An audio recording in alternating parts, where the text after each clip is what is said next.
السلام علیکم ورحمۃ اللہ وبرکاتہ۔ محترم ناظرین، آج 17 جنوری 2022 بروز پیر کی بڑی اہم خبر آپ سے شیئر کرنے جا رہے ہیں۔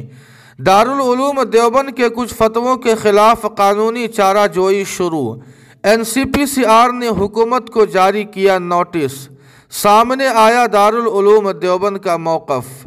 جی ہاں ناظرین کرام، آپ کو بتلا دیں کہ دارالعلوم دیوبند کی ویب سائٹ پر موجود کچھ فتووں کو ملکی قوانین کے خلاف قرار دیتے ہوئے اس کے خلاف حکومت سے کارروائی کرنے اور مذکورہ مواد کو ویب سائٹ سے ہٹائے جانے تک ویب سائٹ کی سروس بھی معطل کرنے کی مانگ کی گئی ہے۔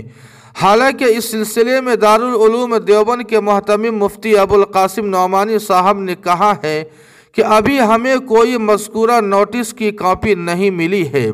نوٹس ملنے پر اس کا جائزہ لے کر قانونی جواب دیا جائے گا۔ ناظرین کرام، آپ کو بتلا دیں کہ ایک شخص نے کمیشن میں یہ شکایت درج کرائی ہے کہ دارالعلوم دیوبند حقوق اطفال کے خلاف اپنی ویب سائٹ پر فتاوی جاری کر رہا ہے جو کہ غیر قانونی ہے۔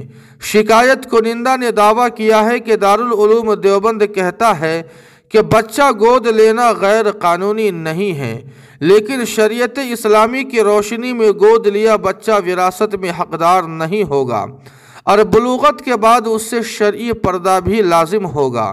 شکایت کنندہ نے مزید کہا کہ دارالعلوم دیوبند کے فتاوی اساتذہ کو اس بات کا حق دیتے ہیں کہ وہ بچوں کو جسمانی سزا دے سکے، جبکہ قانونی طور پر بچوں کو جسمانی سزا دینا ممنوع ہے۔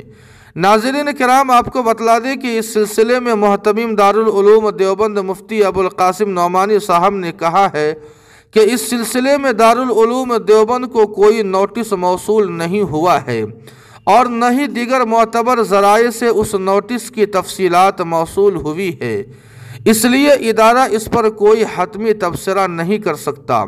نوٹس ملنے کے بعد اس کے مشمولات پر دستور ہند اور مذہبی آزادی کی روشنی میں غور و خوض کر کمیشن کے اقدام پر کوئی تبصرہ کیا جا سکتا ہے۔ البتہ دارالعلوم دیوبند کے فتاوی شریعت اسلامی کی روشنی میں مستفتی کی طلب پر دیے جاتے ہیں۔ الغرض ناظرین، دعا فرمائے کہ اللہ پاک دارالعلوم دیوبند کو تمام شرور و فتن سے حفاظت فرمائے۔ جی ہاں ناظرین کرام، اس خبر کے متعلق آپ کی کیا رائے ہے کمنٹ کر کے ہمیں ضرور بتائیں۔